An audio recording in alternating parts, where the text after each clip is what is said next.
Richard, another film, and it's a very special one because we have a very nice celebration. We have the magic number of 14,000 champagnes, and you started categorizing. 14? You said 14? Yeah. Suck that number in. 14,000 champagnes. That's a lot. And always, when we come to this part, it's very important that we bring something special. And this time, Richard didn't want to get involved of the sourcing, so he said, we're in a summer place. We're in the beautiful island of Gotland. You see the church tower of Vamlingbo Kyrka just behind us.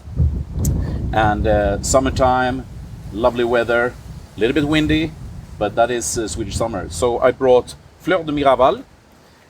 For some of you who's connoisseurs when it comes to non-sparkling rosés, the name of Miraval rings a bell. So this is a wine that is made of Brad Pitt in collaboration with the Perrin family from Chateau Beaucastel. And of course he wanted something very special because Mr. Pitt loves his champagne. So the first idea was to make sparkling wine down from Provence. But they say, no. Monsieur Perrin brought in his dear friend Rudolf Peters from Pierre Peters, and now we're starting to hear where this is going. And they had this lovely three P families, the Perrin, the Pitts, and the Peters, that got together to make the Fleur de Miraval. So what do we have here? Well, Pierre Peters, of course, from the origin of Le Mesnil. So what we have is 75% of Chardonnay from Côte Blanc, mainly Avis, Le Mesnil, Auger.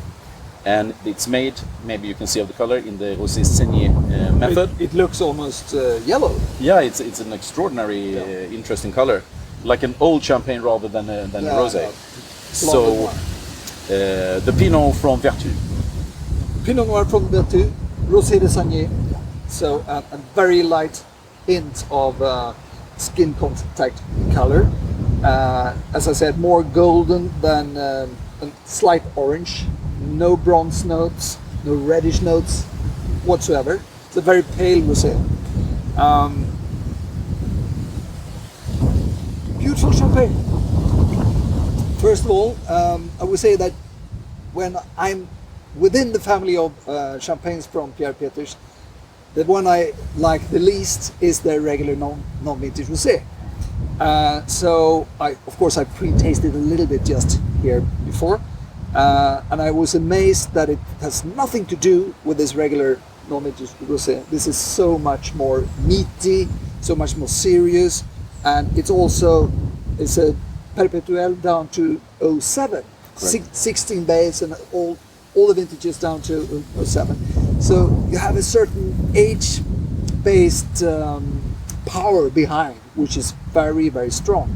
And on the nose, the most striking for me is, first of all, it's very balanced, it's very serious, it's a great wine, but it's slightly meaty. I have a lot of raw meat, steak tartare, something like that, and a nice spiciness, some leather notes, little bit, sounds not so good, but it is farmyardy, a little bit of horse, animalistic style. But then you have the fruit as well, and the fruit is very peachy, peaches and apricots more than the strawberries and raspberries that you normally find in the rosé. And in the taste, comes back with a little hint of licorice, but most of all, it's this purity of Pierre Peters style, which he's got in the Blanc de Blancs. So, very, very interesting, perhaps a little bit too expensive. But if Brad Pitt is involved, I understand that they can take some money for a product like this. But a very, very nice champagne, of course. And you can, of course, read about it in Champagne Club, in the tasting library. And what we're doing now, we're doing a champagne hiking. So, cheers, 14,000. 14,000. A fun curiosity is that the wine is called ER1. And if you know your TV history, Brad Pitt has a friend, George Clooney, and his first breakthrough part was as a doctor in ER, that series. But this is not an homage to Clooney, not at all. So it stands for Exclusivement Rosé, #1, so the first version. And this is actually a house that only will produce Rosé, which is totally unique. No other producer in the whole of Champagne. So it's not ET? So it's not ET, it's the ER. Okay. 14,000. Bon anniversaire. Merci.